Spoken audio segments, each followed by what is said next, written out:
एक 8 साल की मानसी नाम की लड़की थी जिसके माँ बाप दोनों नहीं थे, लेकिन वो अपनी चाचा चाची के साथ रहती थी। उसकी चाची उसे अपना नहीं मानती थी, इसलिए उससे वो सारा काम कराती थी घर का। मानसी को उसकी चाची कपड़े उतारने भेजती है, बहुत ही कड़ी बारिश में। बारिश इतनी तेज कि कोई भी बीमार पड़ सकता। मानसी कपड़े उतार के आती है। उसकी चाची की एक सगी लड़की थी जिसका नाम था दीपा। वो उससे बहुत प्यार करती थी, लेकिन मानसी को बहुत मारती थी और काम कराती थी। मानसी को भूख लगी होती है, वो खाना मांगती है, लेकिन वो खाना देने से मना कर देती है। कहती है पहले बाजार से सामान लेकर आ, जब खाना मिलेगा। लेकिन बाहर तो बारिश पड़ रही थी, मानसी जा नहीं सकती थी। मानसी चीनी बारिश में ले आती है, लेकिन चीनी भीग जाती है। उसकी चाची को बहुत गुस्सा आता है, वो उसको मारती है, काफ़ी ज़्यादा मारती है। मानसी रोने लगती है। वो हमेशा ऐसे ही बदसलूकी करती थी। उसका पति आता है, पूछता है कि अरे क्यों मार रही है उसको। उसका पति कहता है कि थोड़ी सी चीनी तो भेजिए और आ जाएगी, इसमें मारना क्यों है। लेकिन उसकी बीवी बहुत बदतमीज थी। उसकी चाची कहती है कि पैसे पेड़ पर नहीं होते जो चीनी और आ जाएगी। उसको बाहर खड़ा रखने की सज़ा देती है। मानसी पूरी तरह बाहर इसमें भीग जाती है और वो बीमार पड़ जाती है। वो अपनी बेटी को भेजती है कि दीपा बुला ला, वो अंदर आके बर्तन कर देगी। उसकी बेटी जाती है कि मानसी मम्मी बुला रही है, अंदर जाकर बर्तन साफ कर दो। मानसी बर्तन रोते रोते साफ करती है। भूखी प्यासी मानसी घर का सारा काम करती थी। उसकी चाची उस पर बहुत अत्याचार करती थी।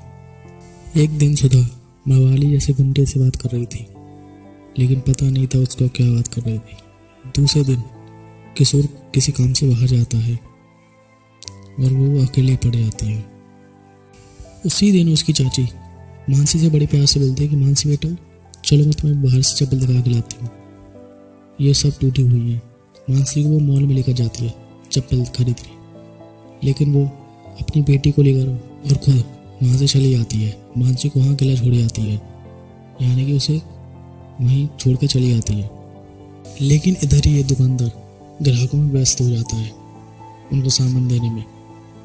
फिर उधर मानसी के पास एक आदमी आता है, उससे पूछता है मानसी बेटा तुम मेरे साथ चलोगी, मैं तुम्हारी मम्मी के पास लेके चलूँगा।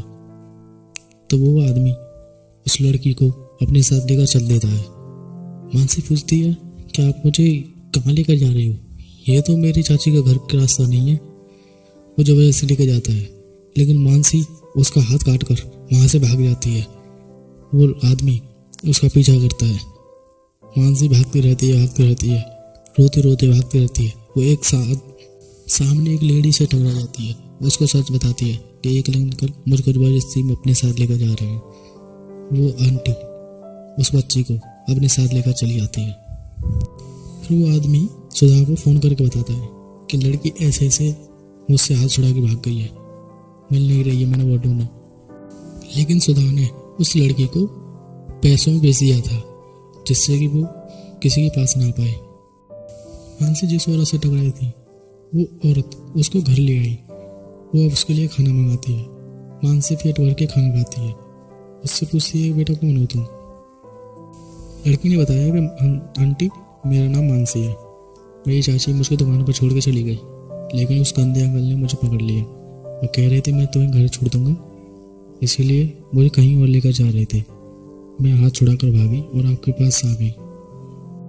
कौशल्या एक अनाथ आश्रम चलाती थी जो मजबूर बच्चों की सहायता करती थी।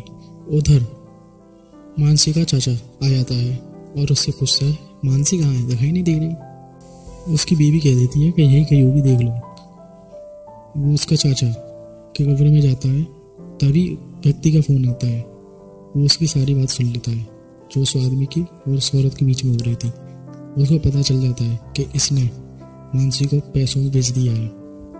वो आदमी सुधा से पैसे मांगने की धमकी दे रहा था, कह रहा था अगर तुमने पैसे नहीं दिए तो मैं सारी सच्चाई तुम्हारे पति को बता दूंगा, फिर तुम्हारा जो होगा उसकी जिम्मेदारी तुम होगी। सुधा का पति उससे कहता है कि तुमने उस लड़की को क्यों बेचा, तुम कैसी माँ हो, तुम उस अनाथ बच्ची को कैसे बेच सकती हो, उसके माँ बाप नहीं है इसीलिए हम उसको पाल रहे हैं, लेकिन तुमने उस बच्ची को बेच ही दिया।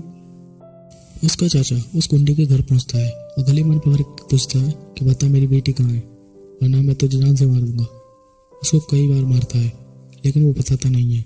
वो कहता है कि मुझे तो बस दुकान से मिली थी और मेरा हाथ काट कर भाग गई, उसके बाद मुझे नहीं पता।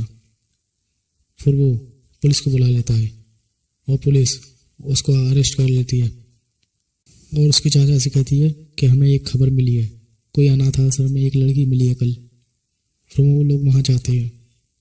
मानसी का चाचा उसे देखकर बहुत खुश होता है और उससे माफ़ी मांगता है और कहता है कि मेरी वजह से ये तुम्हारी हालत हो गई है, मुझे माफ़ कर दो। अनाथ आश्रम की लेडीज़ कहती है कि आपने ऐसा क्यों किया, आपने सिर्फ पैसों के लिए उस बच्चे को भेज दिया क्योंकि इसके माँ बाप नहीं है, ऐसा क्यों किया आपने। उसका चाचा कहता है कि इंस्पेक्टर साहब आप सुधा को भी गिरफ्तार कर लीजिए। सुधा माफ़ी मांग कर कहती है कि मुझे माफ़ कर दो, मुझसे ऐसी बहुत बड़ी गलती हो गई, आज के बाद मैं ऐसा नहीं करूँगी। किशोर इस लड़की से पूछता है क्या बेटा इसे माफ़ कर दें या नहीं। लड़की कहती है चाचा कोई बात नहीं, माफ़ कर दीजिए। वो उसको माफ़ कर देता है। उसका चाचा कौशल्य जी से कहता है कि अगर आप नहीं होती तो मानसी का क्या होता। कौशल्य जी कहते हैं किशोर जी आप चिंता मत कीजिए, मैं अनाथ बच्चों के लिए हमेशा तैयार हूँ और हमेशा उनकी रक्षा करती रहूँगी। फिर सुधा बच्चे से माफ़ी मांगती है और घर जाकर उसे काफ़ी लाड करती है, अपनी बेटी की तरह ही समझती है।